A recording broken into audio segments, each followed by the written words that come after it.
Hey guys, അപ്പോൾ bread വെച്ച് നമുക്ക് അടിപൊളി ഒരു ഗുലാബ് ജാം ഉണ്ടാക്കി നോക്കിയാലോ. അപ്പോൾ അതിനായിട്ട് ആവശ്യത്തിന് ബ്രെഡ് എടുക്കുക. ഞാനിവിടെ ഇപ്പോൾ 6 സ്ലൈസ് ബ്രെഡ് എടുത്തിട്ടുണ്ട്. ആ ബ്രെഡ് 4 സൈഡും കട്ട് ചെയ്തതിന് ശേഷം ഇതുപോലെ കൊച്ചു കൊച്ചു പീസാക്കിയിട്ട് മിക്സിയുടെ ജാറിലിട്ട് നല്ല ഫൈനായിട്ട് പൊടിച്ചെടുക്കുക കേട്ടോ. എന്നിട്ട് ഇതുപോലെ പൊടിച്ചെടുക്കുക. അതിന് ശേഷം കുറച്ച് പാലൊഴിച്ച് നന്നായിട്ട് അതും കുഴച്ചെടുക്കുക. കയ്യിൽ ഉരുട്ടാൻ പരുവത്തിന് അറിയാമല്ലോ, അതുപോലെ കുഴച്ചെടുക്കുക. എന്നിട്ട് കുഞ്ഞു കുഞ്ഞു ബോൾസ് ആക്കി എടുക്കണം കേട്ടോ. അപ്പോൾ ഈ കാണുന്ന കണക്ക് ബൗൾസാക്കി എടുക്കുക കേട്ടോ. അതിന് ശേഷം കുറച്ച് എണ്ണ ഒഴിച്ച് അതിൻ്റെ അകത്തിട്ട് ഫ്രൈ ചെയ്തെടുക്കുക. ഒരുപാട് ഡീപ് ഫ്രൈ ചെയ്യൽ, ലോ ടു മീഡിയം ഫ്ലെയിമിൽ വെച്ചിട്ട് വേണം കേട്ടോ ചെയ്യാനായിട്ട്. അപ്പോൾ ഇതാണ് ഇതിൻ്റെ ഒരു പരുവം എന്ന് പറയുന്നത്. ഇനി അടുത്ത് നമുക്ക് ഷുഗർ സിറപ്പ് ഉണ്ടാക്കണം. അതിന് ഞാനിവിടെ 1 കപ്പ് പഞ്ചസാരയ്ക്ക് 1 കപ്പ് വെള്ളമാണ് കേട്ടോ എടുക്കുന്നത്. കൂട്ടത്തിൽ കുറച്ച് ഏലക്കയും ചേർക്കുന്നുണ്ട്. നിങ്ങൾക്ക് വേണമെങ്കിൽ ഏലക്കപ്പൊടിയും ചേർക്കാം, അതൊക്കെ നിങ്ങളുടെ പ്രിഫറൻസ് അനുസരിച്ച് ചേർക്കാം കേട്ടോ. അപ്പോൾ ഈ ഷുഗർ സിറപ്പ് ഒരുപാട് അങ്ങ് കുറുകി പോരുത് കേട്ടോ, ഒരു മീഡിയം പരുവത്തിന് മാത്രമേ ആകാവുള്ളൂ. അപ്പോൾ നല്ല രീതിയിൽ തിളച്ചതിന് ശേഷം സ്റ്റൗ ഓഫ് ചെയ്തിട്ട് ഓരോരോ ബൗൾസായിട്ട് അതിൻ്റെ അകത്ത് ഇട്ട് കൊടുക്കുക. ഇത് ഇങ്ങനെ ഒരു 2 മണിക്കൂർ വെക്കണം കേട്ടോ, എന്നാലേ ഈ ഷുഗർ സിറപ്പൊക്കെ അതിൻ്റെ അകത്ത് ഫില്ലാവത്തുള്ളൂ.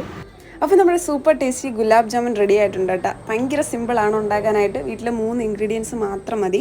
അപ്പോൾ എല്ലാവരും ഒന്ന് ട്രൈ ചെയ്ത് നോക്കുക. അപ്പോൾ നമ്മുടെ വീഡിയോ ഇഷ്ടപ്പെട്ടാൽ ലൈക്ക് ചെയ്യുക, അതുപോലെ തന്നെ ചാനൽ സബ്സ്ക്രൈബ് ചെയ്യുക. ബൈ.